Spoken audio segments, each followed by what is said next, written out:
Hey Chris, how you doing? Yeah, I'm good, thanks, Nat. How are you?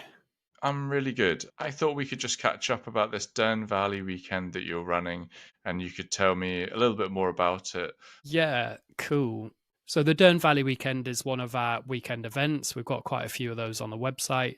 Really, what it involves is people turn up after work on a Friday. So the official start time is 7 p.m., but really we allow people to arrive anytime between 6 and 9 because people will be traveling.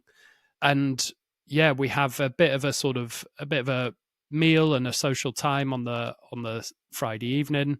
Have accommodation for Saturday and Sunday night, and we've got a whole load of different activities going on all day on the Saturday and a half day on the Sunday, and then people head off home on the Sunday afternoon, which kind of gives them chance to travel home, put a load of washing on, stick a pizza in the oven or whatever, and chill out before work on the Monday. So that's our fairly standard weekend event setup, and that's what we're going to be doing at this Dearne Valley weekend. Sounds action-packed. What can people expect to be doing over the weekend? Yeah, so the activities for the Dearne Valley one in particular, there's quite a lot going on. There's probably 8 or 9 activities, something like that. I'll tell you about a few of my favorite ones. The top one, and I wasn't expecting this to be the top one actually, but is the laser tag. So at this center, it's got this indoor laser tag thing in this room. It's over 2 or 3 floors, and everyone gets sort of handed out with, like, your laser gun and kind of this body armor which has got a detector on.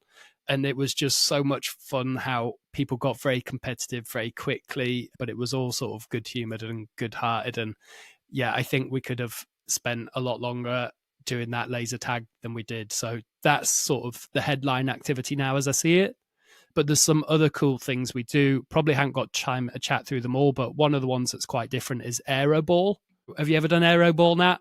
No, never. I don't know. What is it?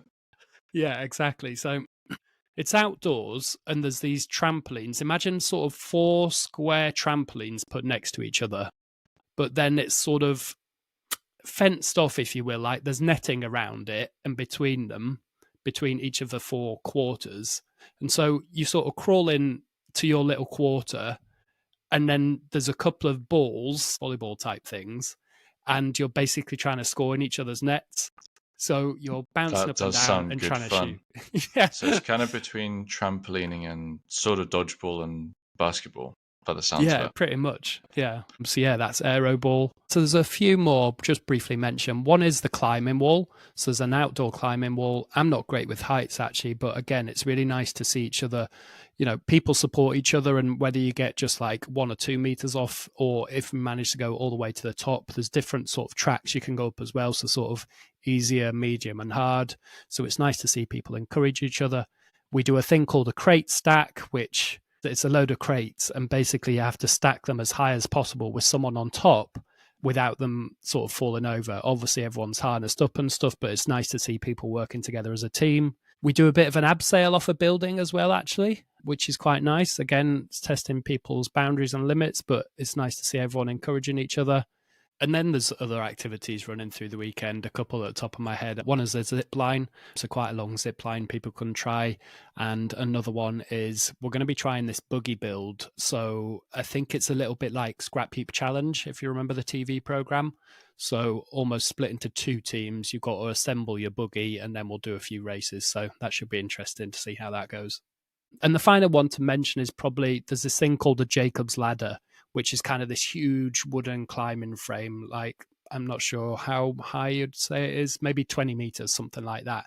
And again, you sort of go up in pairs almost and try and get a group gathered at the top. So there's all these different activities that test people in different way. It's meant to get people sort of at the edge of their comfort zone. And it's really nice just seeing what people can achieve and what people want to do whilst they're, yeah, having a good time.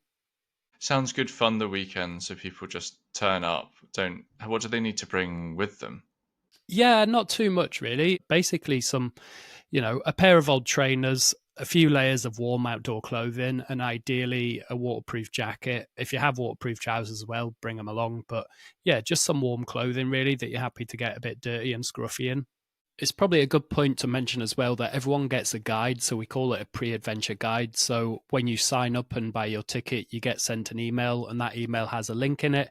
And if you follow that link, that's where you can join a WhatsApp group for everyone attending the event. But also, there's a load of information, including this PDF, so document attached, which has just information on, what you should bring along, what to expect, timings, all of the usual stuff that you'd want to know. And it's an adventure weekend. What type of people are invited to come along or sign up to the event? Yeah, so all Adventure Solos weekends and events are aimed or designed for people in their 30s, 40s, and 50s. The solos bit is to do with people booking on by themselves. So it's nothing to do with relationship status. It's just that you don't have to find a whole load of people to come with you. You don't have to convince a friend. You don't have to convince your other half. Basically, you can just be like, yeah, I like the look of that, the sound of that. I'll go along and meet some new people. And what's really nice is everyone's in the same boat. Everyone's turning up by themselves as well. And everyone's there for the same sort of reasons. They just want to have a good time and meet some new people. So that's the sort of people that go along. And the adventure side of it, the activities are all beginner friendly, so you don't have to be, in fact, people are not hardcore outdoorsy people. These are just people that are interested in sort of challenging themselves, doing something a little bit different and coming along and giving it a shot. Sounds great. And it's in South Yorkshire's Dearne Valley. Tell me more about that. Yeah, that's right. So our events are dotted around the UK and people do travel. We get people, probably about 15-20% of people maybe coming down from Scotland for the events. We get probably 25%, maybe 30% of people coming up from London, and everyone else is kind of, dotted around, I guess, the Midlands and north of England, really. This particular event, South Yorkshire, there's a train station literally opposite called Conisborough.